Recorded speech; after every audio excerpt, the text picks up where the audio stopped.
Hello fellow Rotarians and welcome to District 5060's online grant management seminar. I'm Roger Perry, District 5060's current Rotary Foundation Chair.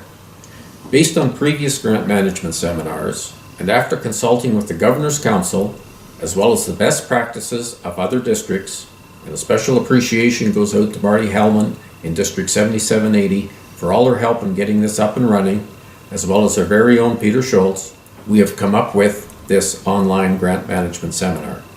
Scheduled in 3 modules are the process of how to apply for and receive funding for district and global grants.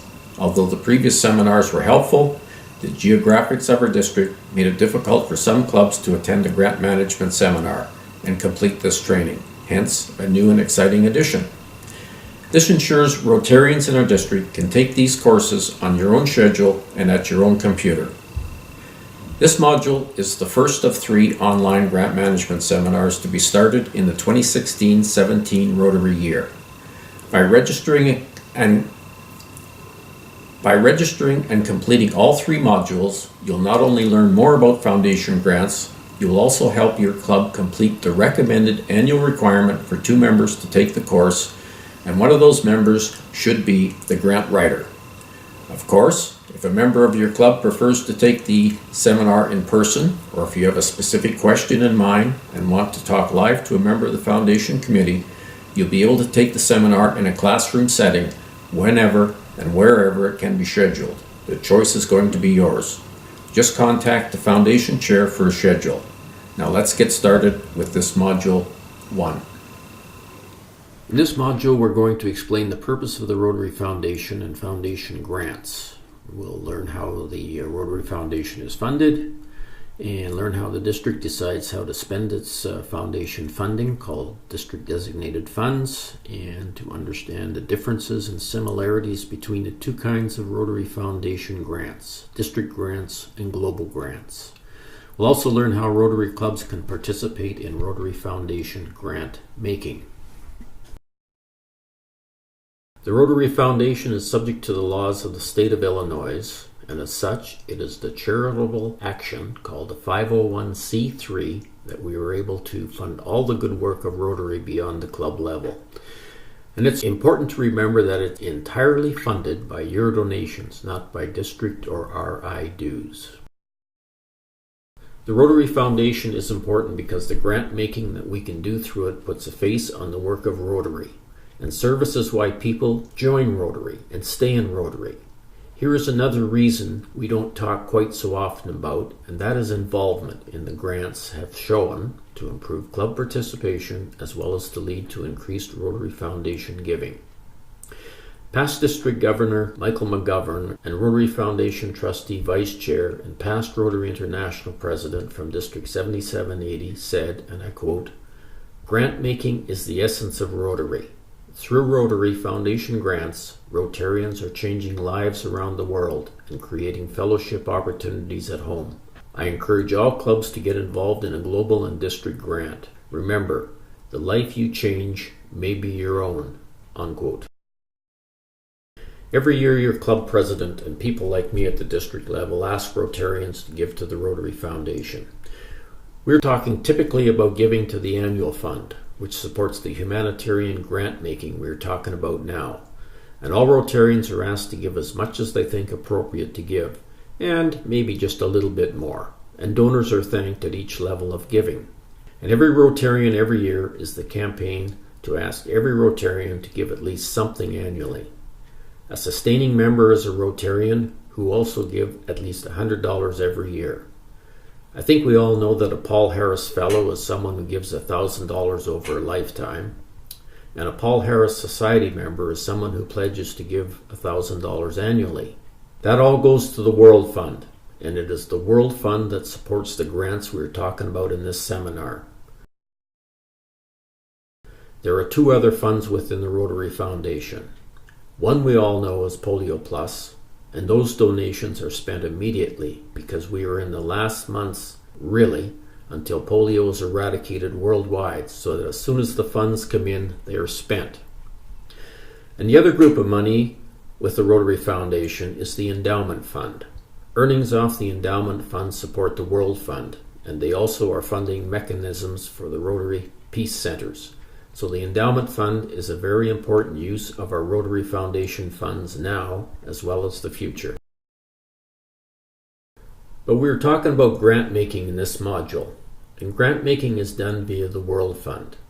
Half the monies that Rotarians in this district give to the World Fund is tallied and comes back to the district to be spent directly by the district. The other half is spent indirectly by the district. What's important to remember is that all the funds at the Rotary Foundation are spent the way we want them to be spent. We raise the money and we get to decide how it is spent. When I say that we get to decide how the money is spent, I mean the district committee, the district governor, and ongoing district policies and procedures are responsible for determining the spending. There are two kinds of Rotary Foundation grants. District grants are small grants that a club can work on by itself or in partnership with another District 5060 club. The amount of money available for these grants is based on the district's previous giving to the Rotary Foundation, and we make it available to the clubs to help them come up with new projects which excite them. The other kind of Rotary Foundation grants are called global grants. They represent a partnership between two Rotary clubs in two countries or districts. So, presumably, one of the clubs would be here in District 5060, and the other partnering club could be in Ethiopia or India or in Ghana or in Guatemala or Peru or anywhere else in the world. These grants are very exciting because club cash is matched at the district level, then matched again at the Rotary Foundation. And so a $10,000 pledge from a club can grow to become over $35,000 in humanitarian work on the ground. Now, of course, very few clubs can afford to put $10,000 towards any one project, so typically these grants involve several clubs here in District 5060 or throughout North America working with a club in a developing country. Whether you are interested in a global grant or a district grant, please know that both can take place either locally or internationally. Although typically, global grants are international in scope.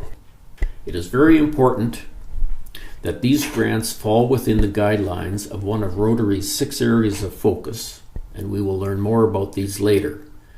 And most important, I think, these grants must be sustainable. When Rotary talks about sustainability in grants, they want us to be able to answer the question, what will happen to the grant after the Rotarians go away? The grant must be able to support itself financially after the Rotarians are finished with their involvement. Supplies must be sourced locally so they can continue to be received on the project site. And perhaps the most important is that local people have the knowledge to keep the grant going after the Rotarians go home.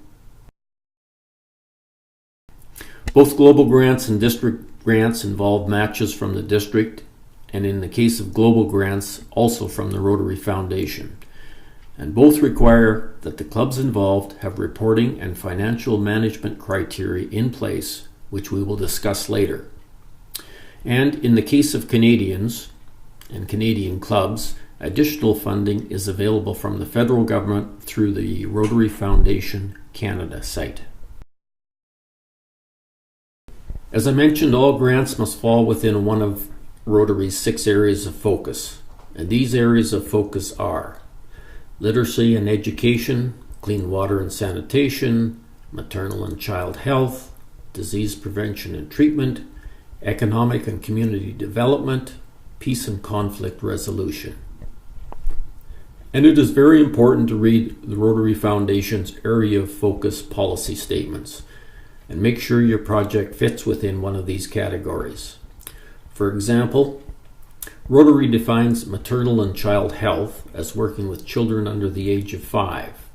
So, by definition, we cannot have a feeding station at an elementary school or a primary school and have its focus on maternal and child health, because children in primary schools are over the age of 5.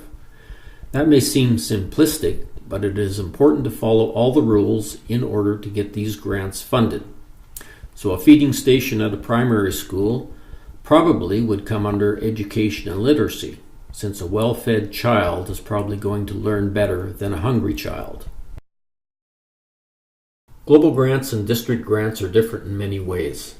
The most obvious one is the size currently in our district. District grants can run up to $10,000 in size. Global grants start at $30,000 and can run into hundreds of thousands of dollars. Another big difference is that global grants require a partnership between a club in this country, presumably from District 5060, and a club in another country, usually in a developing nation where the project is going to take place. And so these grants start with a friendship being developed between two clubs. Global grants must also start with a community needs assessment, one that evaluates community needs and develops measurable goals for the project. District grants do not have this requirement. District grants are reviewed by a district committee and the final decision is made here in the district. And global grants are reviewed also at the district, but all final decisions for global grants are made by the Rotary Foundation staff in Illinois. Now, doing a district or global grant means using Rotary Foundation money that has been donated by Rotarians and friends in this district for humanitarian purposes. So it makes good sense that we have some requirements to ensure that the club will use good management and practices around this donated money. And as a result, each year, District 5060 requires each club to qualify by doing 6 things. You can read them here, and as you can see, most of them are fairly straightforward. Obviously, it is important to have the club foundation chair. It is critical to be current with RI and district dues, and with reporting on any previous grants. As you can see above, we recommend that 2 members from each club participate in the grant seminar, either online or in person. This is only a guideline. However, it is required that the grant writer be current, having taken the course within the past 12 months. Now your club maintains its qualifications again by doing some steps which are fairly basic and which have to do with managing the money that has been donated for charitable purposes. The first item mentions a Memorandum of Understanding. That MOU, as it is called, is available on the District or Rotary International website. It has all the material that we have covered here today, and much, much more is available to help you. How to get to the District Rotary Foundation microsite? First, go to the district website, which is www.rotary5060.org, and along the top you'll see a list of drop-down tabs. Find one labeled Grants, and everything here and much more is available on that drop-down tab. In that drop-down menu, you will find the Memorandum of Understanding referred to that I mentioned, and much more. Thank you very much, and on to Module 2.